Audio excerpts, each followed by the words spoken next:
Hello there, it's midday and the 12th of June 2025, and you're welcome to the Midday Bulletin here on Good Afternoon Ghana with me, Desmond Okreko Danso. Welcome to you live from the Equia Studios from our offices here at North Radio. We take a look at our headlines.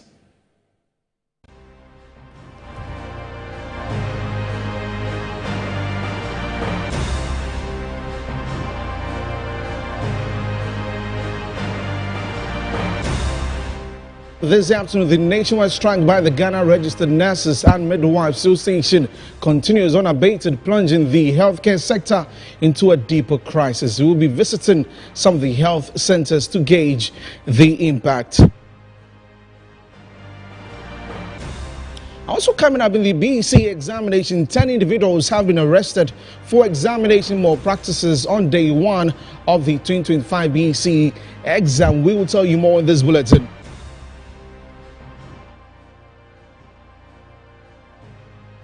Also coming up, Ghana and China agree on a 0% tariff on 100% of exports from Ghana, a move expected to dramatically enhance trade and boost job creation. And later on the business edge, we'll be looking at the implementation of the 2024 economy policy of the government and its impact on businesses. The details of these and many more coming up shortly.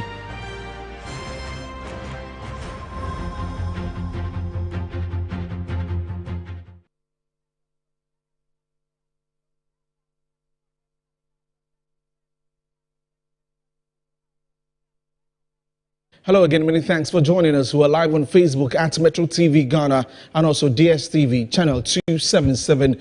And we begin the bulletin from the strike by the nurses and midwives. And the nationwide strike by the Ghana Registered Nurses and Midwives Association continues unabated, plunging the healthcare sector into a deeper crisis. Now, reports indicate that an 18-year-old man lost his life following the inability of his relations to secure treatment for him at the Tema General Hospital yesterday, June 11, due to the ongoing strike. Now, the deceased, whose name was not disclosed, had been rushed to the facility from Kpong, but could not be attended to as the family met an empty outpatient department. Meanwhile, the government on Monday appealed to public-spirited retired nurses and midwives to volunteer their services for a brief period pending the resolution of the industrial action by the Ghana Registered Nurses and Midwives Association.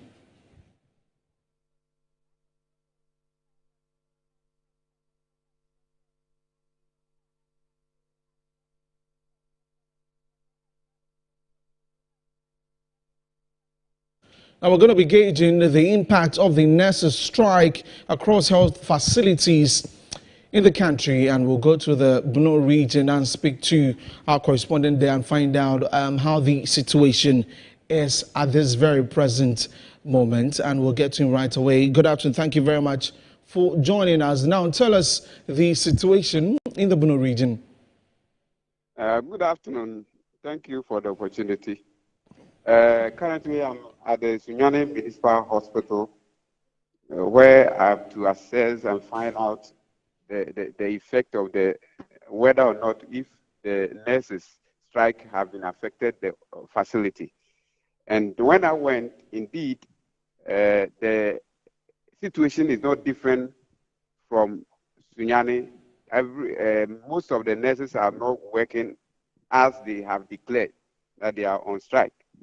But someone who don't want to mention or reveal himself stated that for the municipal hospital, they have been attending to their patients, only that the patient numbers have been reduced because most of the clients have been attending to the private facilities instead of government facilities because they know that there is strike by the nurses. And also, according to the information that I've gathered, indicate that the clinical students are assisting and few other groups, nurses who are not part of this strike are also assisting. But according to that anonymous person claimed that there is a pressure on the few staff who are currently working. So the effect is that it has caused them to lose many people attending to the facility, and also they have not turned down the service that they are rendering to the people. So the facility is running, but the workload is high, even though the attendance is low. So this is what I can report from Sunyani Municipal Hospital facility. What have the persons who be coming to the hospital have been saying to you? One person who I contacted to have 1 or 2 words with us claimed that she don't want to talk, but she don't want to come on air, but she have been affected so many ways. When she came to assess the facility, due to the nurses' strike, she was asked to attend to a private facility because of her situation. So she have to return back and go to the private facility. And many people that I try attending to or to have 1 or 2 words with, they all decided not to speak to the media.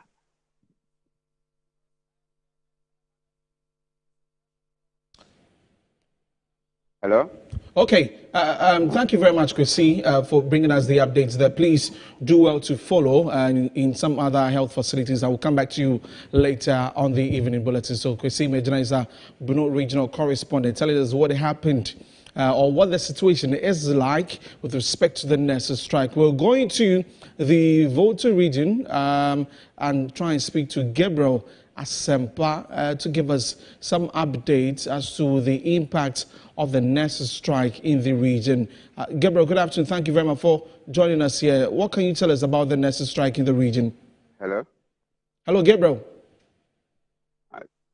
No, this is... Okay, so we're still working the lines to get Gabriel Asempa on, our Volta regional correspondent, to tell us what is happening in the Volta region in terms of the nurses' strike. As you know, the strike has entered its 2nd week, and already we have a lot of, situation happening across the country in terms of persons seeking healthcare and not getting nurses to attend to them. We'll definitely get back to Gabriel as a Volta regional correspondent. But for now, earlier on Good Morning Ghana, the MP for Guan, Fred Agbenyo, said the NDC government prioritizes healthcare workers, noting the healthcare minister never said the nurses' needs wouldn't be met, just that they require time. He urged nurses to resume work, emphasizing lost lives can't be replaced. However, the Oforikrom MP countered that the health minister's call for retired nurses and volunteers disrespect the profession and current nurses.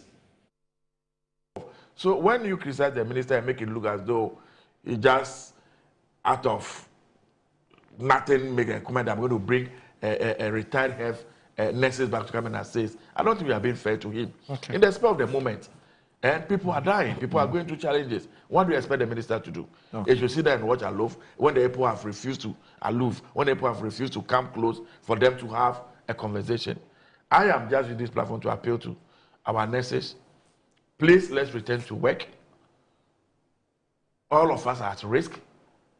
You may get whatever you want, but the lives that we will lose through this process, there's no way we can get those lives back. And that will be something that will worry us, all of us to worry us. It could be your brother, it could be your sister, it could be your mother, it could be your wife, it could be your child. Your families are scattered all across the whole country. And so I want to beg, the rich people in society, when it matters most, they will go to private hospitals. Okay. They will go and see healthcare over there.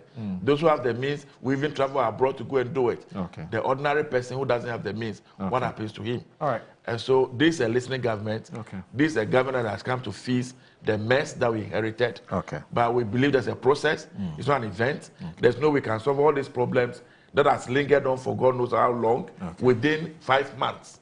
And so please go back. Let's sit down, let's discuss dispassionately, let's see what is feasible, what government can do for all of us to have peace and run this country. Be as it may, it has happened that it wasn't captured in the budget.